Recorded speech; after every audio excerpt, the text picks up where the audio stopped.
C'est un outil qui aide les enseignants à planifier. Ce n'est pas une liste de vérification. L'enseignant est appelé à se servir de son jugement. En géographie, on recommande que certains territoires soient à l'étude une année sur deux, tandis que pour d'autres, on suggère d'entreprendre l'apprentissage la première année et de poursuivre en deuxième année. L'apprentissage de ces territoires devrait se faire sur 2 ans. C'est pourquoi il sera important de s'entendre en équipe cycle sur la répartition des contenus. À titre indicatif, le ministère de l'Éducation, du loisir et du sport proposera l'an prochain un prototype d'épreuve qui abordera les territoires suivants. Pour le territoire urbain, ce sera la ville patrimoniale avec Athènes. Pour le territoire région, ce sera territoire forestier, Amazonie, territoire énergétique, Côte-Nord, territoire industriel, les Grands Lacs américains et canadiens. Pour le territoire agricole, on parlera de territoire à risque naturel, le Sahel. Et finalement, le territoire autochtone, ce sera le Nunavut. Les éléments de la progression des apprentissages sont des exemples. Le libellé n'est pas, et je cite, « Le libellé n'est pas canonique. On peut changer la taxonomie des énoncés. De même, il n'est pas dramatique de ne pas couvrir spécifiquement tous les énoncés. C'est un guide. » Le contenu est clairement divisé sur 2 années en histoire et éducation à la citoyenneté. L'élève n'a pas à retenir par cœur tous ces énoncés. Il est appelé à mobiliser ses connaissances dans des contextes variés à l'aide de sources diverses, manuels, sites Internet, dossiers documentaires, images, graphiques, cartes, etc.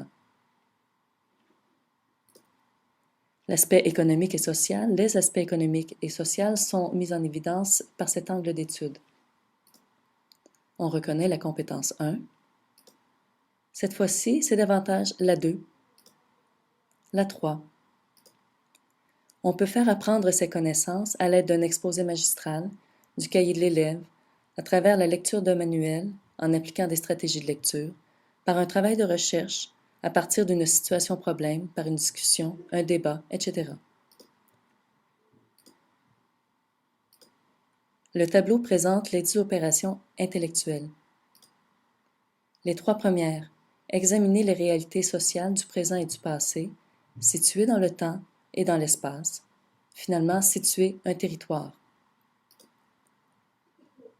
Voici un exemple du ministère en géographie. Opération intellectuelle, situer un territoire.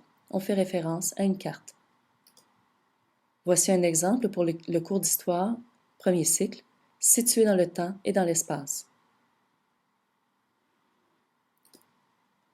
Les 4 opérations suivantes. Établir des faits, caractériser, établir des comparaisons, déterminer des facteurs explicatifs et des conséquences. Un exemple en histoire 3e secondaire, caractériser une réalité historique. Exemple de l'épreuve d'appoint de l'an dernier en 4e secondaire, établir des liens de causalité. Un exemple pour monde contemporain, mettre en relation des faits.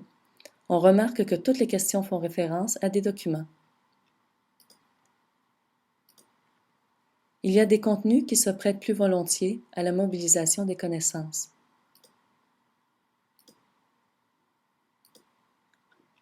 L'enseignant est appelé à tisser des liens entre le programme, la progression des apprentissages et les opérations intellectuelles. La compétence 2, les comportements observables, les techniques, les concepts, les exemples. Aujourd'hui, dans le passé, le lien avec les institutions. Compétences 1, 2, 3. Le même exercice pour la géographie. Compétence 1.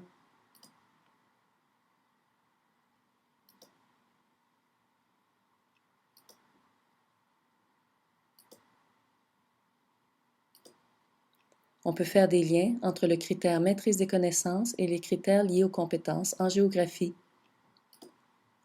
Lien entre la progression et les opérations intellectuelles.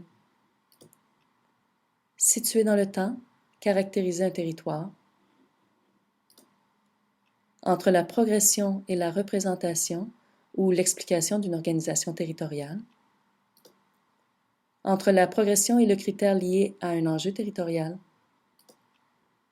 des liens en histoire et éducation à la citoyenneté entre la progression et les opérations intellectuelles, déterminer des éléments de continuité et des changements, situer dans le temps et dans l'espace,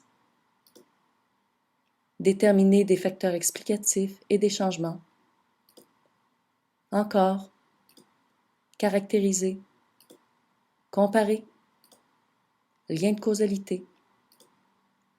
On peut changer le libellé de l'énoncé pour évaluer la mobilisation des connaissances. Dans ce cas-ci, rigueur du raisonnement, une explication mettant en évidence des transformations sociales, politiques, économiques, culturelles et territoriales survenues dans le passé.